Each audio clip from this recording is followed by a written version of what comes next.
for right now, let me read you the back of the book so that you know a little bit about what the dream catcher is about. Okay, so what if all your dreams, the good ones and the nightmares, came to life in the real world? Heaven is a dream weaver, and that is her reality. When she wakes up, she never knows what will greet her or her best friend and roommate, Syl. It could be a sexy stripper or a monster from another dimension. When Syl suggests a dream catcher to help control her dreams, Heaven is wary until she meets the alluring Maya. Heaven knows the government-run Dream Center hasn't given up on harnessing her powerful abilities for their own nefarious purposes.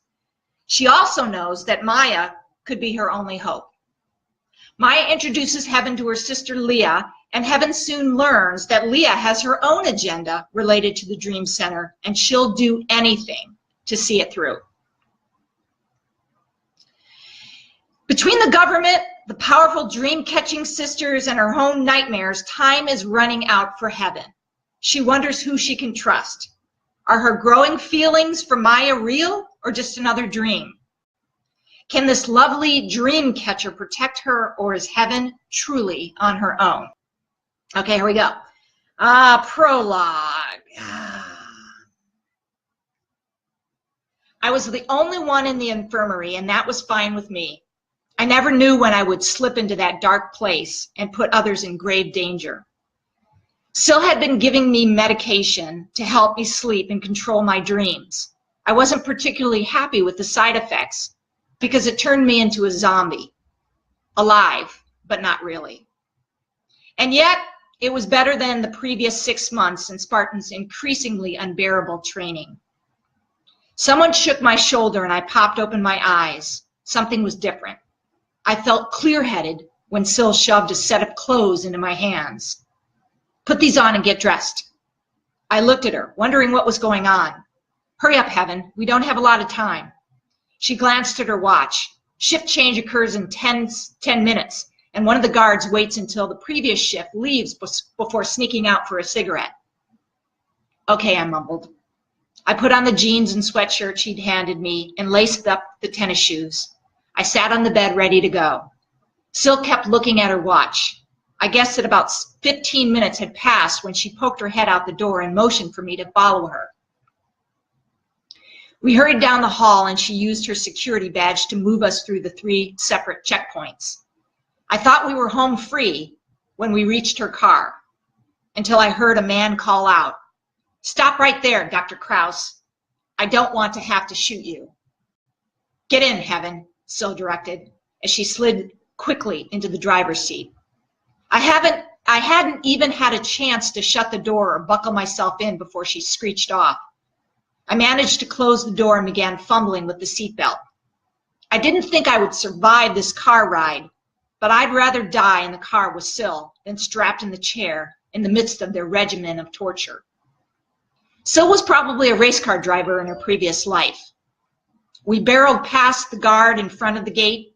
Her heavy-duty SUV made mincemeat of the gate as it began to close. I suspect the startled guard realized we were making a break, but he'd been a bit too slow to close the gate.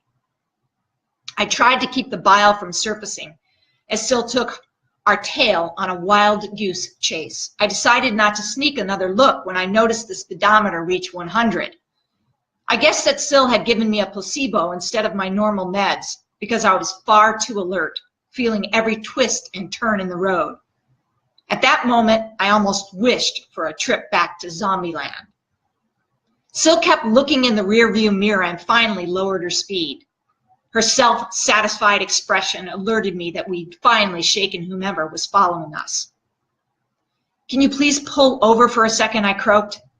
Syl looked again in the mirror and nodded and eased into the side of the road. I opened the door and puked before I asked, "What do we do now? You know they'll find us." "I know some influential people. Trust me, it will all work out, I promise." I didn't believe everything would work out and only hoped for a small amount of time when my life wouldn't be filled with pain and loss. I never in a million years would have imagined the roller coaster ride ahead. Okay, that's the prologue. So here we go. I'm reading From The Dreamcatcher. This is the first scene in the first chapter. I've already read the prologue. Here we go. I wiped away the tiny crumbs that had gathered in the corners of my eyes, otherwise known as sleep crusties. The contentment that was slowly forming a smile on my face met my best mate's stony glare. I froze mid-grin. Syl, my roommate and best friend, my only friend, had opened my bedroom door wide. She pointed to the voluptuous woman whose eyes were darting around the room just 1 second short of full-on panic. I believe this one is attached to you. You didn't take your fucking meds again, did you? Can't I please keep her for 30 minutes? That's all I'll need, I pleaded. Syl shook her head. Heaven, I did not bring her to your bedroom to satisfy one of your fantasies. It's a good thing I love you, because you are still the craziest damn woman I've ever met. What if you had... She let the statement dangle in the air. Last time, I'd foregone taking my meds. The hairy monster I'd conjured up barely made it back into Never Never Land before one of his razor-sharp claws landed on Syl's back. She wasn't very happy with me at the time. The hypodermic needle she jammed into my ass while dodging Bigfoot was wielded like a dagger. I'd sported a big bruise for over a week, and she'd said it served me right for dancing along the edge again. I think she mumbled something like, fucking woman never learns. We can do this the easy way or the hard way, Syl said. One kiss, I bargained. Syl held up the hypodermic needle. Hard way, right-o. She lunged for the bed and had me on my stomach in one swift move. I yelped when the needle found its mark and sent me back into anti-dreamland.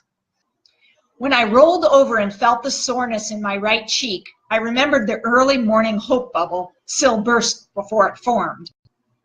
I thought of an overly repulsive pimple squeezed and bursting from the skin. I was reminded of why Syl was my only friend. I owed Syl my current freedom and wondered why I felt compelled to test her loyalty and patience toward me. She was a government scientist who'd grown a conscience. I'd long since forgiven her for her earlier participation in the secret dream program. We both knew deep inside that my freedom was only temporary. It hadn't exactly been easy to escape from Spartan and Turnbull, but with their resources, they should have easily apprehended us before we managed to leave the compound. Things weren't adding up. 2 plus 2 did not equal 4. There was no limit to the demented ways our government found to put itself at the top of the heap. Superpower with the most egregious weapons was the name of the game. Psychopaths. The whole lot of them were an elite and very intelligent group of crazies who thought up creative ways to topple the other emerging superpowers. I got the feeling they would be stepping up their game now that a maniac was in office who condoned enhanced interrogation and other military tactics. It was 2017, and in many ways, we'd taken a huge step backward that demonstrated the lengths we would go to regarding individual freedoms for our own citizens. Exploiting teens was an acceptable casualty in the war against terror. I rubbed my sore ass and toppled out of bed. Taking my index finger to the corners of my eyes, I wiped away the crusties. Like the crumbs from my favorite chocolate chip cookies, they scattered across my small chest and landed on my tank top. 2 little grapes. That's about all I had. Not even a handful. I might as well have been a guy for how much God had decided to bestow on me. At least I was blessed with a decent face and good hair. Opening the door, I peeked my head out and found Syl's cool gaze as she sat at our kitchen table, drinking her chai tea. I could smell the sweet fragrance and took it as a good sign. Maybe she wouldn't be too pissed if she was relaxing with a cup of chai. I swiveled my head from right to left, looking for the woman.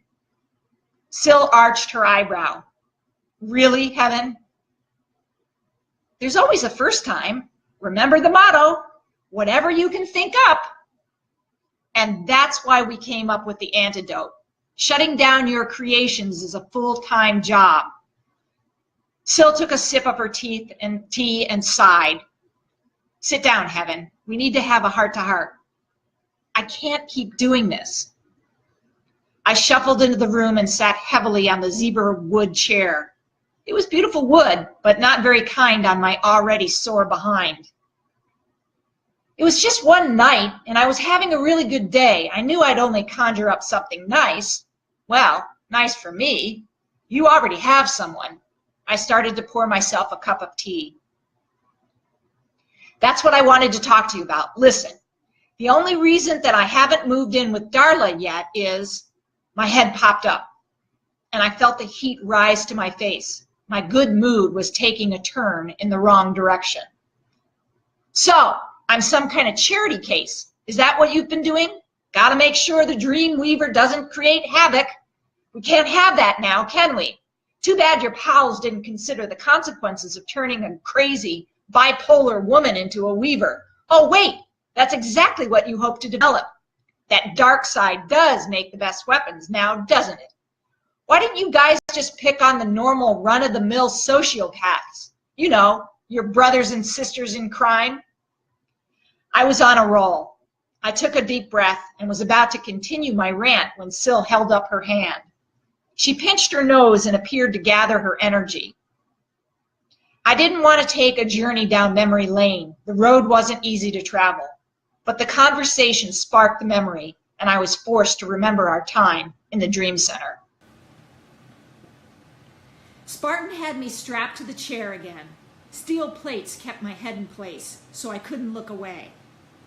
It was an ingenious method of keeping my eyes forward to take in every ghastly scene on the state-of-the-art 70-inch flat-screen TV. Only the best for Spartan's house of torture. I wanted to close my eyes, but Dr. Spartan wouldn't let me. If I blocked out the horror for more than 5 seconds, the increased current would send a shock of pain into my body. Eventually, I couldn't resist anymore. I would relent when the pain grew too great. I never knew where they dug up the various horror flicks, war movies, or other sick psychological thrillers. I knew they were mainstream. I wouldn't put it past the Dream Center to hire their own movie crew and create the most gruesome visual displays some psychopath's warped brain could dream up. It was their idea for a primer to send me to the dark place, so I could conjure up something equally horrific. On a particularly arduous session, I knew I might not survive the electric current that increased each time I slammed my eyelids and shut out the images. Death was the lesser of two evils. I always got the sense that he enjoyed delivering pain to me. Sil saved my life that day when she walked into Spartan's favorite room. "Are you out of your fucking mind?" the woman's voice asked. I felt the electrodes being ripped from my body. I carefully opened my eyes and said a prayer when I saw Sil standing in front of the TV, blocking the dreadful images. I hadn't recognized her voice. I tried to shield myself from everything in that room, to keep the images from burning into my subconscious mind.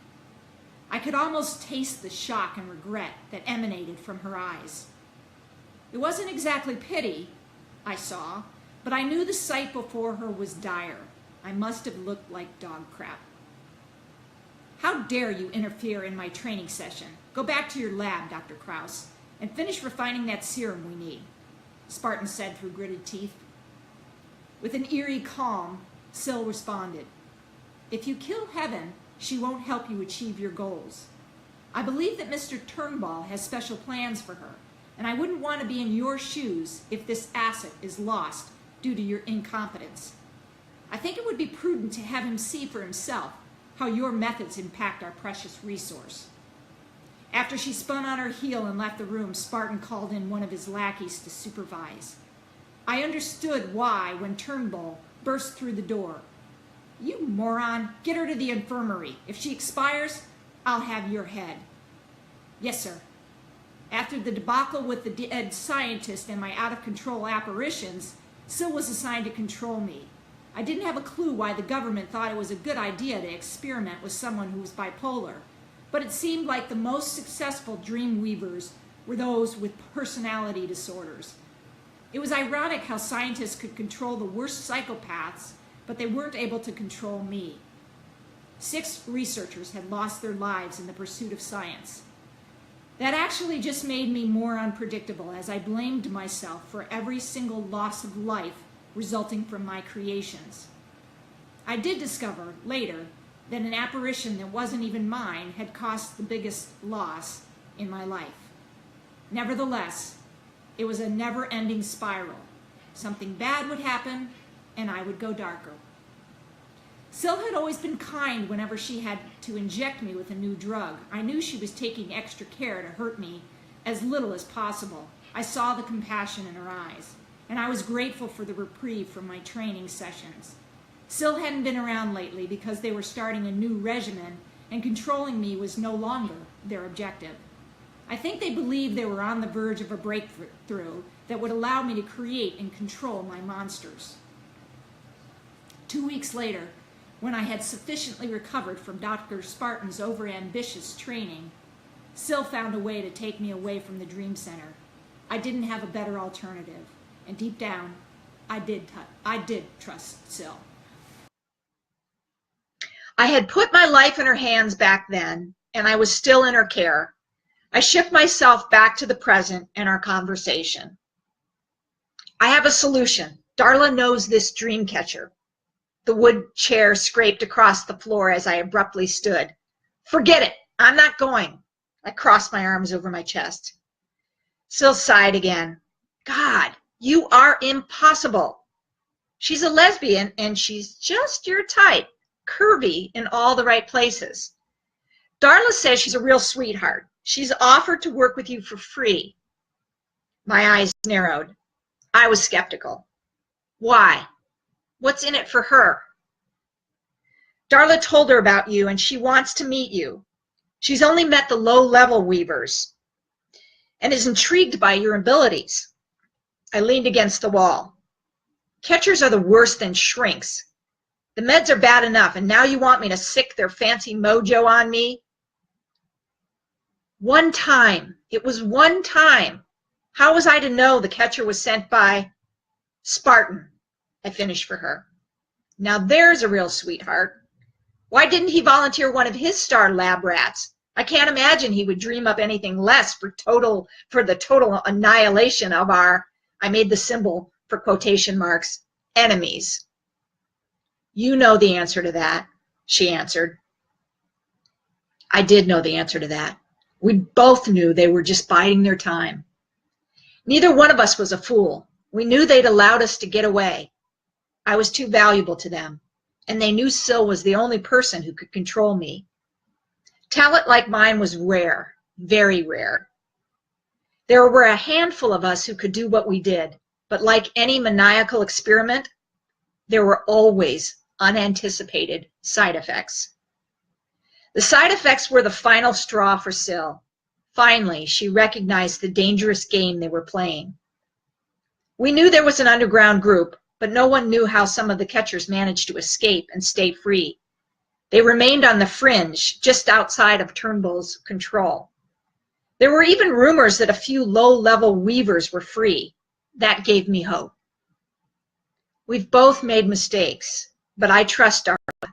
She has a sixth sense about people. In her own way, she's as talented as you are. Will you please just meet the catcher? And for God's sake, take your damn meds in the meantime. I don't know how it all works or how long it takes for a catcher to settle a weaver. I felt defeated. I knew I was a drain on Sil's energy. She needed a break from me. Even when I took my meds, a dream could slip through. She'd laid her own life on the line to put several of my genies back in the bottle. I started laughing when I remembered the sex-crazed pole dancer I'd summoned, who ignored me and zeroed in on Sil. It was the first time I'd lied to her. I swore I'd taken the meds. She wasn't prepared for her. I had to listen to her lecture about reckless behavior for over a week. Darla was beyond pissed when the dancer began rubbing her body against Syl, but she got over it. I liked Darla. She had a sense of confidence that always made me feel settled. Sometimes my talent is fun, I doubled over laughing. This is not funny, Heaven. You're playing with fire, and all of us are going to receive third-degree burns by mere association. She growled to emphasize her point. Okay, I'll meet the damn dream sucker. Catch her. Don't you even think about throwing derogatory comments her way.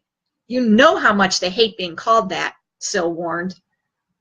Catcher, sucker, same diff, I rolled my eyes.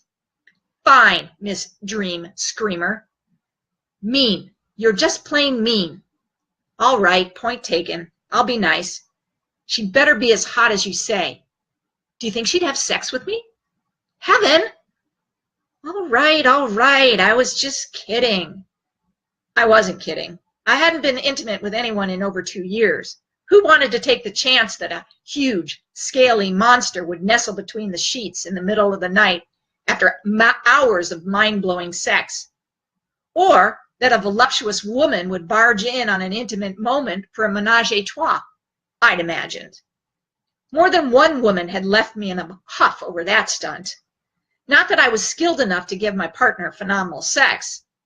Any intimacy that ended my drought would blow my mind.